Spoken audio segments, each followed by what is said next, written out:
Welcome to this Zentangle Quickie. My name is Heather Hartwick Gladden. I'm a certified Zentangle teacher. And today we're going to take a look at the Tangle Enoc from CZT Danielle DePalma-Mabanta. I hope I at least got close. All right. So this is an interestingly constructed flower type shape. First step, and in the description section, take a look at the, there's links for the step outs. I always do my own version. And then I link to the creator of the Tangle. So take a look at both. On mine, I decided to split up that first one just because I needed to do so for me. Not that the shape was hard.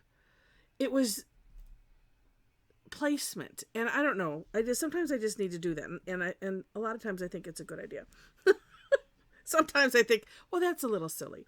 But, okay. So starting off with a bunch of curve lines, C-shaped curve lines, in the center of wherever you want this. And then, now here's a trick. If you can, or it's essentially an or. We're going to put another curve line and we're connecting the dots. So if you, or the dots, the ends. So for instance, like this one is smaller than the rest. So I'm going to aura it to the outside like that. The other ones, or like this one, which is a lot bigger than this, I'm going to do it on the inside. And, yeah, maybe this one too. And sure, maybe this one too. So one thing I noticed about the step out, or especially this step and the next step, they don't necessarily line up. And that is so funny because that's, well, now, wait, no, never mind. Wait, 1, 2, 3, 4, 5, 6. Oh, I've been putting the wrong, there's no right or no wrong in the number of petals that you put on the outside. I saw 6, but there's actually, oh wait, 1, 2, 3, there's actually 7. Okay, so it doesn't matter.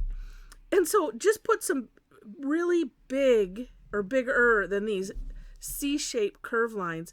And let's just say however many that you want and can fit around the outside. Don't worry about lining them up with these at all.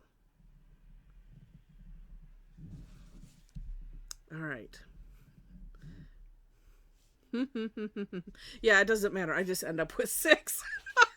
and here I was trying to squeeze in one, and I looked harder and actually counted, but like I said, it's Zentangle, it doesn't matter. And the reason I said it's interesting is usually, we have things like this, and then we would, like they would say line up, or I'd go middle to middle or something like that. So it's interesting and nicely, just it's the whole, it doesn't really matter concept, and we love that.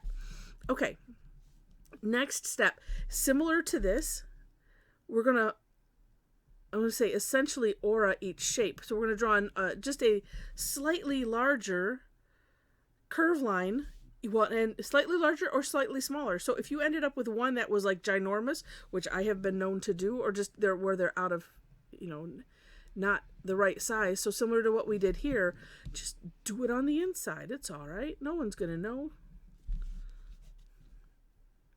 Okay, and whoops.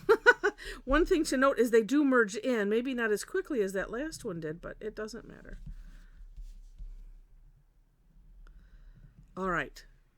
So once we have this, then on the outside, and you can kind of start wherever you want, but I found starting, finding a crevice, and we'll put another curve line. So we're doing another layer, so do one C-shaped curve line, and then after that, it's like we're hollowbowing them.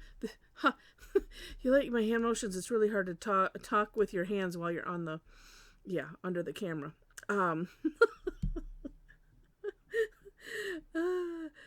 Well, just look and you'll see. So I'm starting here right on the last one, and then just, bringing it down.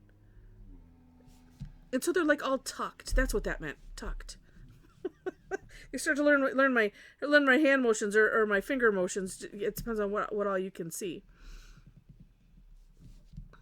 And again, don't worry about wherever they land. It's all good. And I do love that about this, because anything that can help us take out that worry and remove the desire to have things perfect, the better.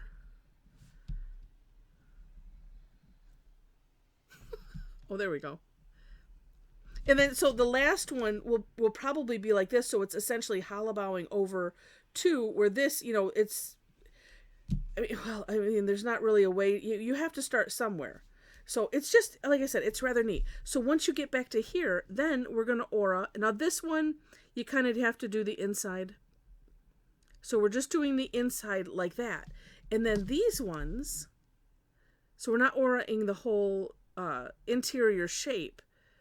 But as you can see, like this, the part that's sticking out. So this is the only one that won't necessarily work to do the outside.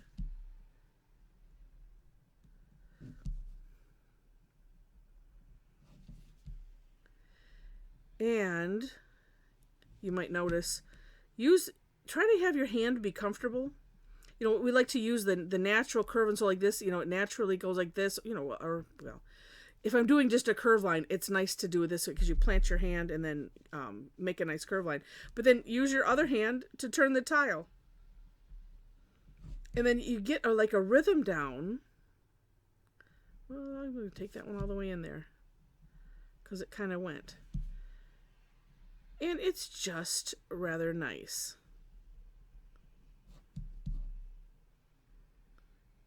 It also helps when you get like that kind of rhythm down as I was doing it.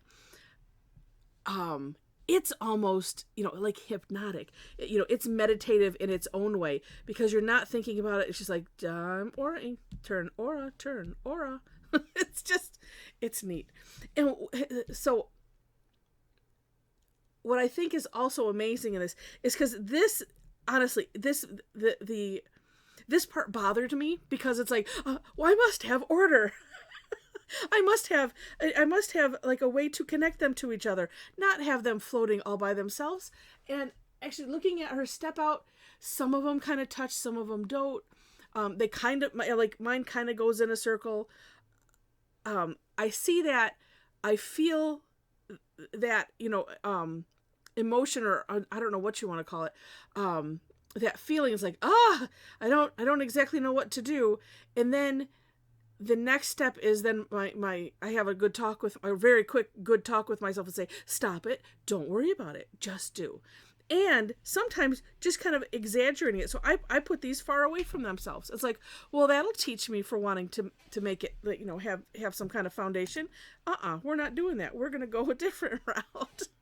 And it really helps. And after a while, we might not lose those of us that have the issue of, but I must have form and I must have, something concrete.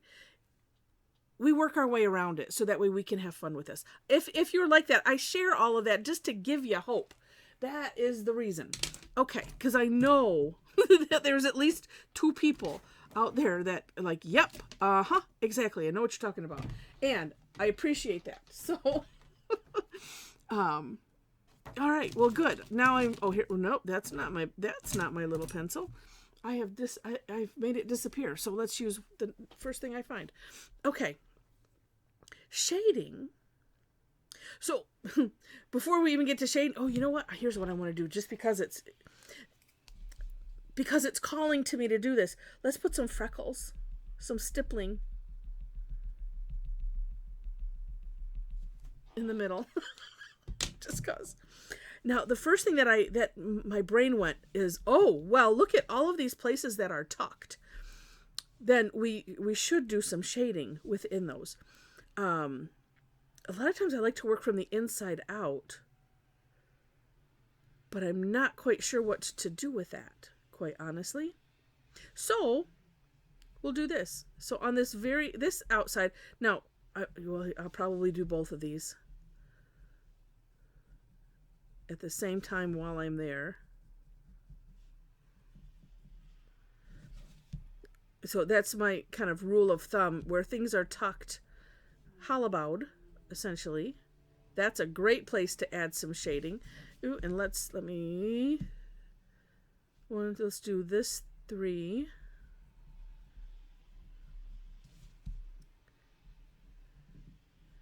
And then let's spread it out.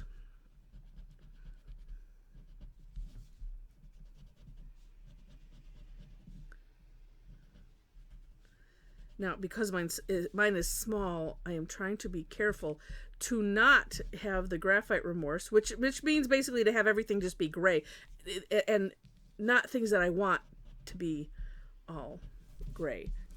Oh, but look see, this is why I wanted to do half. And I encourage you, if you're unsure or uneasy about shading, or even if you're not, it's just so amazing. Do half, do a part, and then take a look at it. And sometimes in person it doesn't look as neat as like just take a picture of it, or hold it, stand in front of a mirror and hold it in front of a mirror or something, so you can see it essentially with a different set of eyes. And look at that layering. Ooh, cool. So I was partly thinking maybe around these. Let's see, and probably to darken that center too, just because, but I'm going to leave that for last because I'm just not sure. Ooh, that's interesting. I was also thinking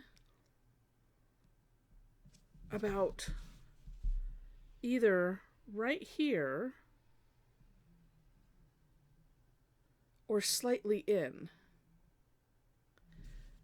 I don't know. Let's go right at the line.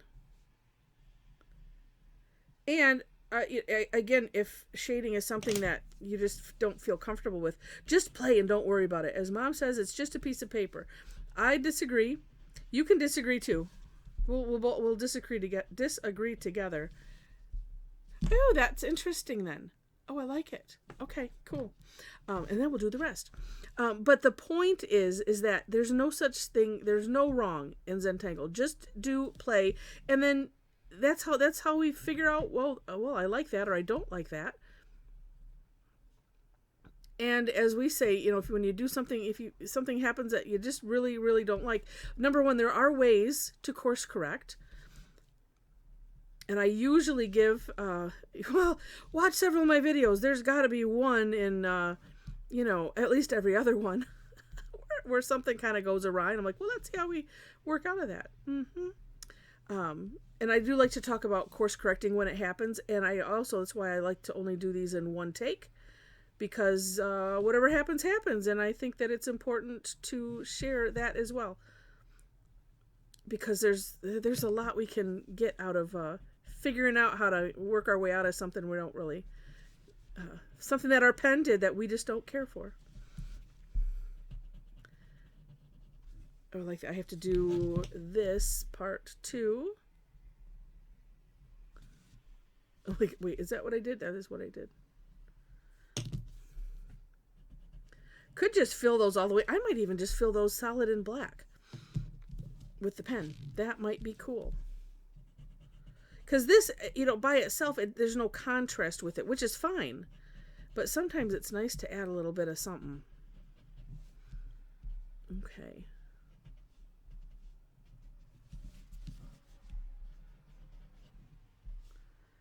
I almost didn't really need to put the graphite, but right at the very edges of those, just depending. I didn't necessarily need to do that. Oh, that looks neat. All right, let's just put a little bit of we'll go like this, just a C shape with what's left on the tortillon. Ah, yeah. Like it. Although it is kind of screaming to do something on the outside, but maybe not. Maybe not. I like it. Look at how many layers that is. And so now I'm seeing this differently. So if it was, the inspiration is obviously a flower. And so these are maybe ones, petals or something that's standing up. That's neat. That's neat. Oh, very cool. Very cool. I hope you've liked it. And, you know what? Okay, while we're talking, because, no, wait, let me think. No, I'm not going to do it. Well, it's so tempting. I just think it would end up too gray. Okay, here's what I'm thinking, just to let you know. Because maybe if I didn't do this part, maybe doing like here on all of them, that's something. Yeah, that would be cool. Yeah, so I'm gonna just leave these guys as they are and not put anything, but know that you can do whatever you want. This can become kind of a reticula, and you could put orbs or straight lines in all of, in those orbit sections and make patterns. There's so many things that you could do. It's just up to your imagination. So if you enjoyed this, please click the like button. I appreciate that. And if you liked it enough to see more, would love to have you be a subscriber to the channel. So while you're clicking, go ahead and click that too. I mentioned the description section, and you'll find links to step outs. Also, ways to connect with me if you wish. I have a link to my website, Facebook page. You can follow me in both of those places. And also our amazing Tangle Addicts community Facebook page. So if you're on Facebook and would like to connect with a bunch of amazing tanglers and have a nice safe space to share your work and stuff like that, because everybody is it's a mutual admiration society is what we have, and I guess we all seem to understand everybody comes from different walks, from different skill levels, from different individual physical challenges. We don't know, and we don't know, we don't care. We just hope that you show your work so that way we can gush all over it, because whatever you do is amazing. And it's just so much fun, and just so much fun. So maybe join us there. And on my website, you'll see that I do classes twice a week. Actually, it's really 4 times a week, because I do them twice on the days that I do them, which is Tuesday and Thursday, my time here in Michigan. So I do 11 a.m. and 7 p.m. On both of those days. And on Tuesdays, that's the day I have, there's only one, let's see, it's the third Tuesday. That one is a free one. The other ones are paid or exclusive classes for club members. I have a Tangle Addicts Club. You can find that information on the website. It's one price, all access, and it's a lot of fun. It's a lot of fun. Yeah, so I keep those times the same because it makes it easy. Just the paid classes are usually an hour and a half or a little longer, where the free ones are generally just an hour. So anyway, we have a lot of fun, have a lot of variety, and come and join us sometime. Join us for free, and then you can see if you like it enough, to pay for a class, then great. All right, so with that, thanks so much for watching, and I wish you happy tangling.